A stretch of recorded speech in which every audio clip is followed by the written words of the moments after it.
Latest Democrat-led shutdown of DHS is reckless, it's unnecessary, and it undermines the American national security, and it harms the men and women who work at DHS and their families. Despite the House passing a bipartisan, bicameral full-year DHS funding bill, it is Senate Democrats who've chosen not to fund the department and have held this department hostage. As a result, critical national security missions, including border security, immigration enforcement, aviation security, disaster response, cybersecurity, and the protection of critical infrastructure, are all being strained. Our ability to provide for $75 billion. That is what Congress already gave Immigration and Customs Enforcement before this shutdown started. Democrats triggered a Department of Homeland Security shutdown to, quote, get ICE under control, end quote. There is just one problem. ICE cannot be controlled by a shutdown that has no power over ICE's budget. Let's follow the logic. On February 13th, 2026, Senate Democrats blocked a continuing resolution to fund the Department of Homeland Security. Midnight came. The partial government shutdown began. This was not an accident. It was a deliberate legislative maneuver, the use of Congress's power of the purse to pressure the administration on immigration enforcement. House Minority Leader Hakeem Jeffries spelled out the goal.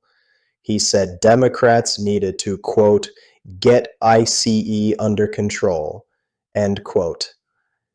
After two United States citizens, Renee Nicole Good and Alex Preddy, were killed in Minneapolis in incidents involving federal immigration enforcement agents, Senate Minority Leader Chuck Schumer stood on the floor and declared Democrats would not support an extension of the status quo. Now, let's look at what the law actually says. The Antideficiency Act, 31 United States Code, Section 1341, prohibits federal agencies from spending money before funds are appropriated. But it contains one critical exception. Activities, quote, necessary to protect human life or property, end quote. Keep going. That exception is why nearly 92% of Department of Homeland Security employees are considered essential. They keep working, unpaid, but working. Here is the part the mainstream press kept burying in paragraph 9. On July 4th, 2025, Independence Day, President Trump signed the One Big Beautiful Bill Act, Public Law 119-21. That law, passed through budget reconciliation, a separate legislative track entirely, allocated $75 billion specifically to ICE, $45 billion for detention capacity alone, another $29.9 billion for operations, arrests, and deportations. For context, ICE's entire annual budget before that bill was roughly $8 to $9 billion per year. The One Big Beautiful Bill gave ICE approximately 8 to 10 years of operational funding in a single piece of legislation. The total Department of Homeland Security enforcement allocation in that bill, $170 billion. The Committee for a Responsible Federal Budget, nonpartisan, estimated that roughly 2/3 of the Department of Homeland Security's budget could be funded through that law alone. 2/3. This is the action. This is what Democrats walked into. Run the logic bridge test. If the goal is to constrain ICE, which agency actually loses funding in this shutdown? Not ICE. 20,000 of ICE's roughly 21,000 employees are deemed essential. They keep working, and ICE's operational budget is already secured through 2029 from the One Big Beautiful Bill. So who is actually hurting? Approximately 95% of TSA officers are required to work without pay during a shutdown. All 95% without pay. TSA Acting Administrator Han Nguyen McNeil, that name is pronounced Han Yen McNeil, testified before the House Appropriations Subcommittee on February 11th. She warned that the prior 43-day shutdown saw a 25% increase in officer departures in October and November compared to prior year rates. She warned those effects will recur. She said shutdowns have, quote, a cascading negative impact on the American economy, end quote. TSA officers during the last shutdown reported selling blood plasma, sleeping in their cars at airports to save gas money, taking second jobs. These are not wealthy bureaucrats. These are working-class federal employees. And the Coast Guard. Coast Guard Vice Admiral Thomas Allen testified that 56,000 active duty, reserve, and civilian Coast Guard personnel would go without pay if the shutdown continued.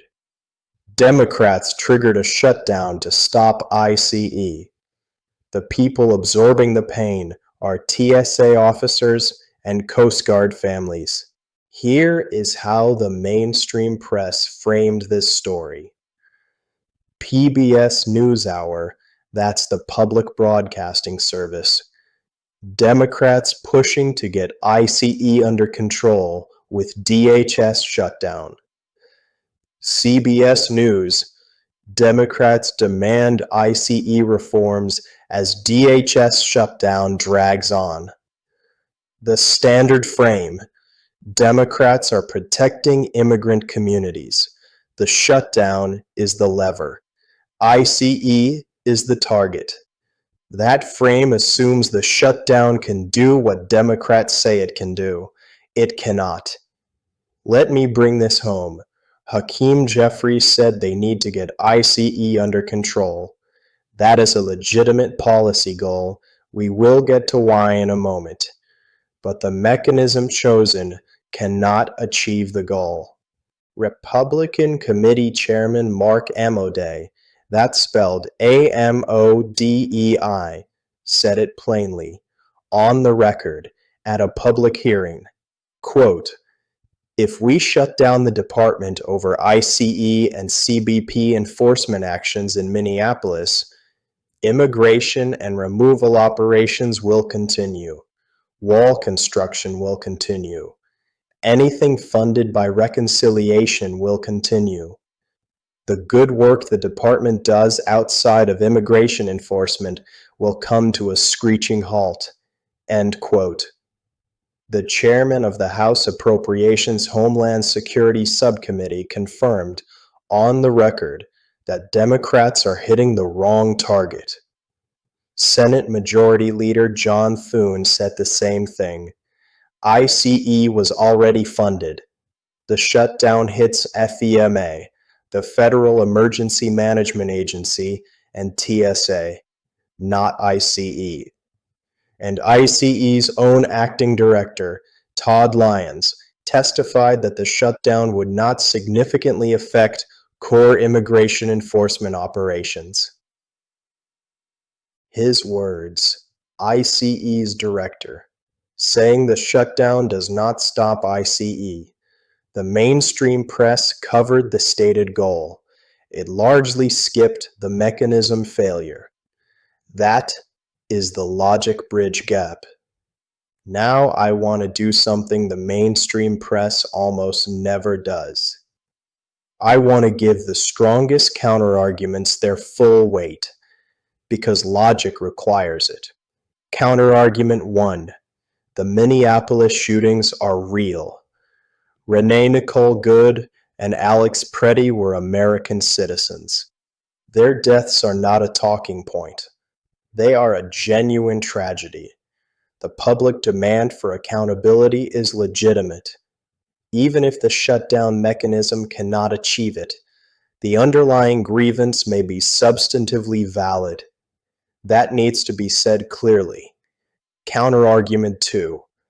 Democrats might argue the shutdown is not meant to literally defund ICE. It is a bargaining chip. It creates enough pain for travelers, for federal workers, for the economy, that Republicans eventually negotiate on ICE accountability provisions. Let me be direct about that theory.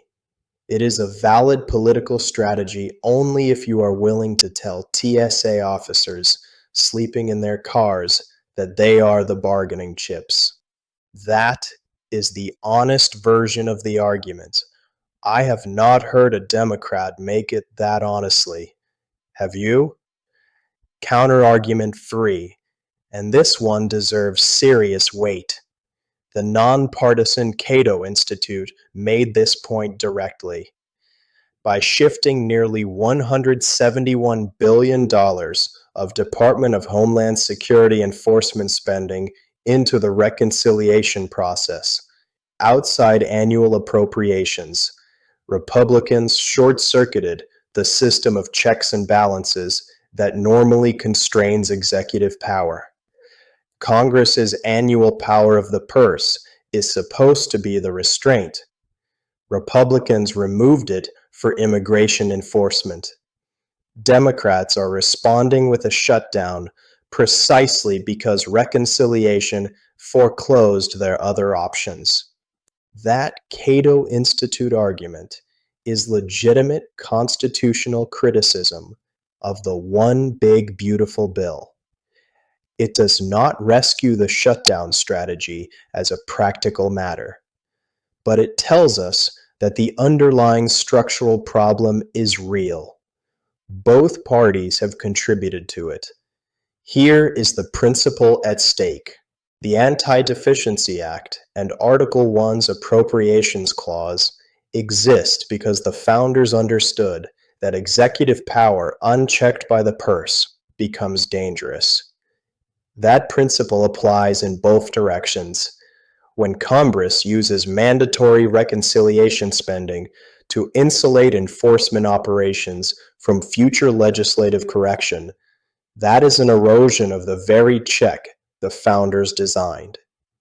And when Congress then responds with a shutdown that punishes innocent federal workers instead of reaching the actual target, that is the check failing on both ends.